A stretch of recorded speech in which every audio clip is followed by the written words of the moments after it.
Պարոն Շահրամանյան, օրվա հետ կապված էր ուղերձը։ Օրվա հետ կապված մենք Արցախի մեր գործընկերների հետ եկել ենք ձեռնարկաբոտ մեր հարգանքի տոկմատուցենք 10 տարի առաջ տեղի ունեցած ցեղասպանությանը։ Իհարկե դատապարտում ենք նման գործողությունները եւ տեսնում ենք, որ չդատապարտված ցեղասպանությունը իր շարունակություն է ունենում եւ աշխարհի տարբեր ծայրերում, այդ թվում նաեւ մենք ականատես ենք եղել դրա դրսևորումներին Արցախում։ Իշխանության հայտարարությունները այս գործընթացի հետ կապված դուք ինչպես եք գնահատում, երբ ասում են, որ այն մեզ համար առաջնահերթություն չէ։ Իշխանության մեկնաբանումները ես թողնում եմ Հայաստանի Հանրապետության քաղաքացիներին, մեր հասարակությանը, ովքեր տեսնում ենք հազարավոր մարդիկ այցելում են եւ իրենց հարգանքի տոկն են մատուցում, անհնարին է մոռանալ կամ մոռացության մատնել ցեղասպանության դրսևորումը։ Պարոն Շահրամանյան, չկնեք, ես գոնե մի հարցել ես տամ, դուք ի վերջո ինչ ձեռքը։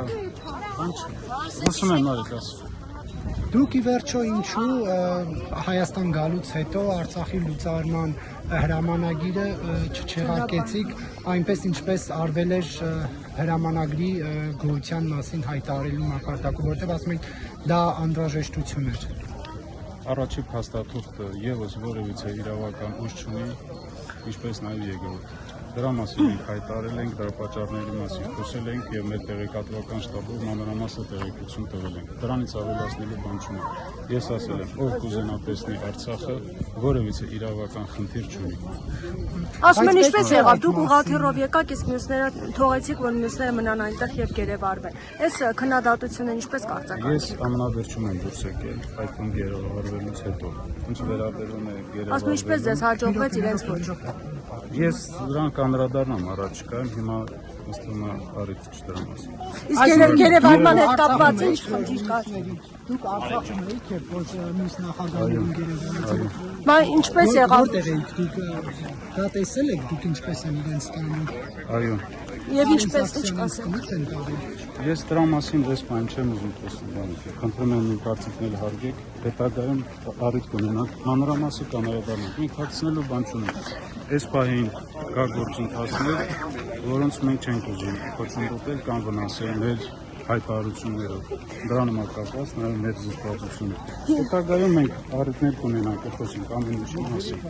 Շատ բարձ։ Այդ մարդիկ, ովքեր հայտնվել են Ադրբեջանի բանտերում, հենց առաջի օրվանից, որ մենք հարց ենք բարձրացել, որ պետք է բացվի Լաչինի միջանցքը եւ խաղ բնակչությունը հնարավորություն ունենա դուրս գալու, այդ պահանջը ներկայացվել է ադրբեջանական կողմից եւ այդ մարդիկ ապահովել են եւ մնալով որպես կենթանի պապանդ ապահովել են նաեւ մեր խաղաղ բնակչության դուրս բերել։ Դուք չեք բանակցել մյուս նախագահների ռազմաքաղաքական ղեկավարության անվտանգ դուրս բերման շուրջ, պարոն Շահրամանյան, որևէ մեկի հետ։ Այդ հարցերի շուրջ հետագայում։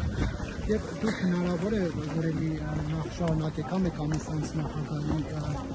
տեխնացու։ Մենք այդ ամեն ինչը որոշում կայացնելուց հաշվի ենք առնելու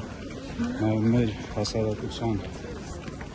դիրքորոշումը, ինչպես նաև քաղաքական ուժերի դիրքորոշումը։ Բայց ամեն դեպքում, պարոն Շահրամանյան, դուք քննադատում եք եւ ասում են ինչու այնպես չարեցիք, որ նրանք վերադառնան եւ չգերեվարվեն։ Արդյոք հնարավորություն կար իսկապես չգերեվարվելու, ինչի մեջ մեղադրում է իշխանությունը գերեվարվածներին։ Ոչ, չկար։